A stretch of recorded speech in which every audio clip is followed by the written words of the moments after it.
है। इस सेशन में हम जानकारी लेंगे किस प्रकार स्मूथ टूल का प्रयोग करते हुए हम एडवांस शेप्स को डिफाइन कर सकते हैं। इसमें सबसे पहले हम एग्जांपल लेंगे टेक्स्ट का। हम सबसे पहले टेक्स्ट टूल का प्रयोग करते हैं। टेक्स्ट टूल बिल्कुल ही सिंपल टेक्स्ट टूल की तरह प्रयोग होगा। यहाँ पे अभी आप क्लिक करें और आप कुछ भी यहाँ क्लिक करके टाइप करना शुरू कर सकते हैं। मैं यहाँ पे स्मार्टो सिस्टम्स टाइप कर देता हूँ, स्पेस सिस्टम्स, और मैं यहाँ पे पिक टूल सेलेक्ट कर लेता हूँ तो मेरे पास ये स्मार्टो सिस्टम्स लिखा हुआ आ गया है। मैं साइज़ थोड़ा सा बढ़ा लेता हूँ। अभी ये हमारे पास टेक्सचुअल फॉर्मेट में है जिसको मैं टेक्स्ट इफेक्ट्स प्रोवाइड कर सकता हूँ, लेकिन मैं चाहता हूँ इसको कर्व में कन्वर्ट करना। तो इसके लिए आपके पास शॉर्टकट की है कंट्रोल Q। यदि आप इसको प्रयोग करते हैं तो आप आसानी से इस पूरे टेक्स्ट फॉर्मेट को कर्व्स में कन्वर्ट कर सकते हैं। परंतु यदि आप चाहें तो इसके लिए आप ऑब्जेक्ट पे क्लिक करें और कन्वर्ट टू कर्व्स पे यहाँ पे भी क्लिक कर सकते हैं। देखिए सामने की तरफ Ctrl+Q के नाम से शॉर्टकट अवेलेबल है। मैं इसे क्लिक कर देता हूँ। जैसे आप इसे क्लिक करते हैं आपके पास ये जो टेक्स्ट है ये इस वक्त शेप्स में कन्वर्ट हो चुका है और कर्व्स में कन्वर्ट हो चुका है।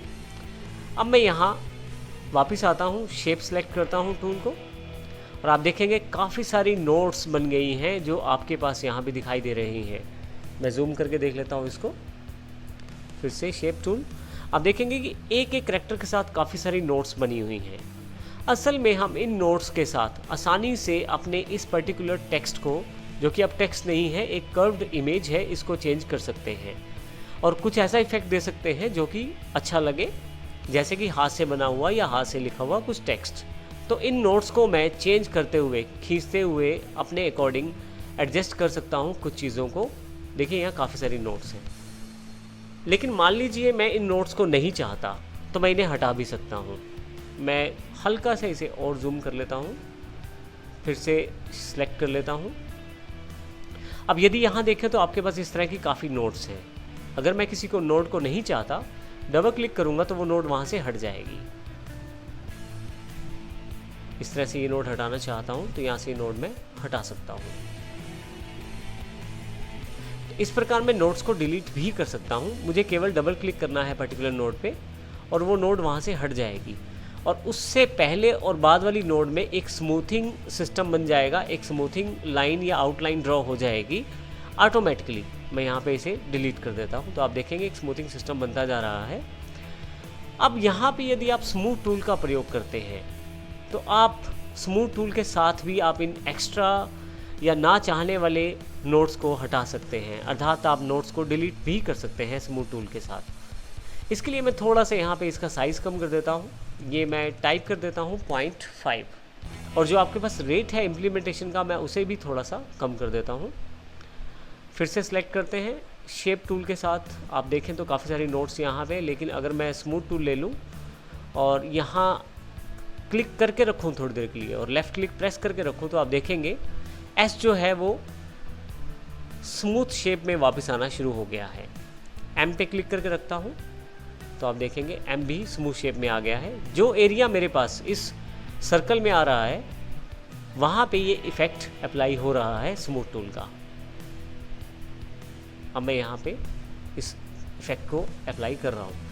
मैं जितनी देर उस पर्टिकुलर इफेक्ट को अप्लाई करना चाहता हूँ उतनी देर मैं माउस को लेफ़्ट क्लिक उस पर्टिकुलर एरिया पे दबा के रखता हूँ। और यदि आप ध्यान दें यहाँ पे तो वाई को भी चेंज कर दिया है, और यहाँ भी यदि आप ध्यान दें तो एस में काफ़ी सारी नोड्स हैं यहाँ पे। जब मैं अप्लाई करता हूँ तो उसके बाद ये नोट्स हटनी शुरू हो जाती हैं। आप देखिए काफ़ी सारी नोट्स थी और अब कम रह गई हैं। इसका अर्थ ये है कि आप नोट्स को डिलीट करने के लिए डायरेक्ट स्मूथ टूल का प्रयोग भी कर सकते हैं।